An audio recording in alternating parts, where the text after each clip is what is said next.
गांव के पुजारी की चेतावनी हवा में गूंज रही है। अभय, माया और समीर पागलों की तरह गाड़ी स्टार्ट करने की कोशिश कर रहे हैं, लेकिन इंजन सिर्फ खरखराहट करके बंद हो जाता है। अचानक गाड़ी के चारों तरफ की खिड़कियां पर बाहर से मिट्टी के सने हाथों के निशान बनने लगते हैं।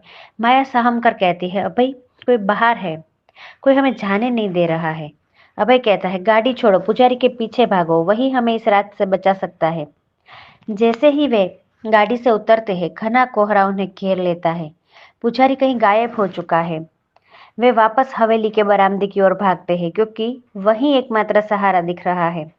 समीर सबसे पीछे चल रहा है और अपना साउंड रिकॉर्डर ऑन रखे हुए है। अचानक समीर को अपने पीछे किसी की भारी कदमों की आवाज सुनाई देती है। वह पीछे मुड़ता है, पर वहां कोई नहीं है। समीर कहता है, अभय, माया, रुको। समीर की आवाज अचानक घुट जाती है। जैसे ही अभय और माया पीछे मुड़कर टॉर्च मारते हैं, वहां सिर्फ समीर का साउंड रिकॉर्डर जमीन पर पड़ा मिलता है। समीर गायब है।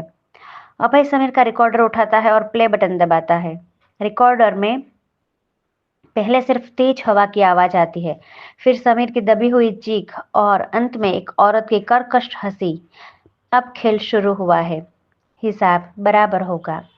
वे समीर को ढूंढते हुए हवेली के अंदर उस कमरे में पहुंचते हैं जहां खूनी आईना टूटा था।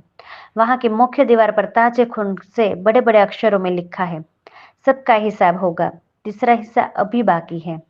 अभय की कलाई पर मोहिनी के दिए हुए 5 उंगलियों के निशान अब कोहनी तक फैल चुके हैं। उसकी नसें काली पड़ रही है। अभय अचानक फर्श पर बैठ जाता है और उसकी आंखें पूरी तरह सफेद हो जाती है। माया डरते हुए कहती है, अभय, तुम ठीक तो हो? तुम्हारी आंखें। अभय एक अजीब भारी आवाज में बोलने लगता है, जो उसकी अपनी नहीं है। अभय भारी आवाज में कहता है, गजेंद्र ने तो सिर्फ मारा था, पर तुम्हारे दादा ने मुझे दफनाया था। समीर उस काल कोठरी में है जहां मुझे तड़पाया गया था।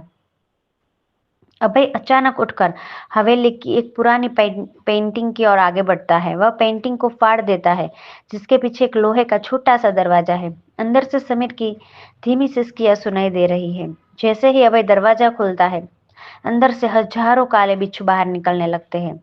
अंधेरे के उस पार समीर एक कुर्सी से बंधा हुआ है और उसके गले के चारों ओर वही चांदी की पायल लिपटी हुई है, जो सांप की तरह उसे कस रही है। माया समीर को बचाने के लिए आगे बढ़ती है, लेकिन अभय उसे रोक देता है। अभय कहता है, वो समीर नहीं है माया, ध्यान से देखो। टॉर्च की रोशनी समीर के चेहरे पर पड़ती है। समीर मुस्कुरा रहा है, लेकिन उसके दांत नुकीले हो चुके हैं और उसकी परछाई दीवार पर एक विशाल राक्षस की तरह दिख रही है। तभी पीछे से असली समीर की चीख सुनाई देती है, जो हवेली के छत पर से आ रही है।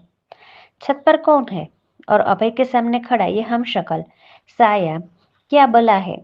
जानने के लिए सुनते रहे Rudrapur on free story FM.